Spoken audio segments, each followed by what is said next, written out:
ఆగ్నేయ ఈశాన్య బంగాళాఖాతం, ఈశాన్య అరేబియా సముద్రంలో ఏర్పడిన అల్పపీడన ద్రోణి ప్రభావంతో వచ్చే 2 రోజుల్లో ఉత్తర తెలంగాణలోని కొన్ని జిల్లాల్లో ఓ మోస్తరు వర్షాలు కురవనున్నాయి. ఈ జిల్లాల్లో కొన్ని చోట్ల గంటకు 30 నుంచి 40 కిలోమీటర్ల వేగంతో ఈదురుగాలులు వీచే ప్రమాదం ఉందని వాతావరణ శాఖ ప్రకటించింది. బుధ, గురువారాల్లో తెలంగాణలోని అన్ని జిల్లాల్లో గంటకు 30 నుంచి 40 కిలోమీటర్ల వేగంతో ఈదురుగాలులు వీచే అవకాశం ఉందని తెలిపింది.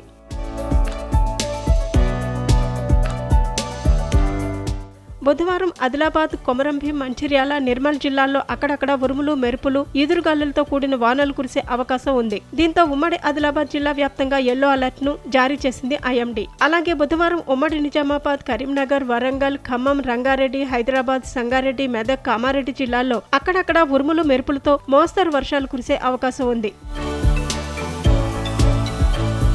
అటు ఆంధ్రప్రదేశ్లోనూ బుధవారం ఒక మోస్తరు వర్షాలు కురిసే అవకాశం ఉందని అమరావతి వాతావరణ కేంద్రం ప్రకటించింది. అల్పపీడన ద్రోణి ప్రభావంతో శ్రీకాకుళం, విజయనగరం, పార్వతీపురం, మన్యం, అల్లూరి సీతారామరాజు, విశాఖపట్నం, అనకాపల్లి, కాకినాడ, కోనసీమ, తూర్పుగోదావరి, పశ్చిమ గోదావరి, ఏలూరు, కృష్ణా, ఎన్టీఆర్, గుంటూరు, బాపట్ల, పల్నాడు, ప్రకాశం, కర్నూలు, నెల్లూరు, సత్యసాయి, అనంతపురం, వైఎస్ఆర్ కడప, అన్నమయ్య, చిత్తూరు, తిరుపతి జిల్లాల్లో తేలికపాటి వర్షాలతో పాటు గంటకు 40 నుంచి 50 కిలోమీటర్ల వేగంతో గాలులు వీచే అవకాశం ఉంది. జూలై 8న కర్నూలు జిల్లా ఆదోనిలో 37 మిల్లీమీటర్లు, కౌతాలంలో 23.5, అనంతపురంలో 22, అల్లూరి సీతారామరాజు జిల్లా రేఖపల్లిలో 18.25 మిల్లీమీటర్ల మేర వర్షపాతం నమోదైనట్లు వాతావరణ కేంద్రం వెల్లడించింది.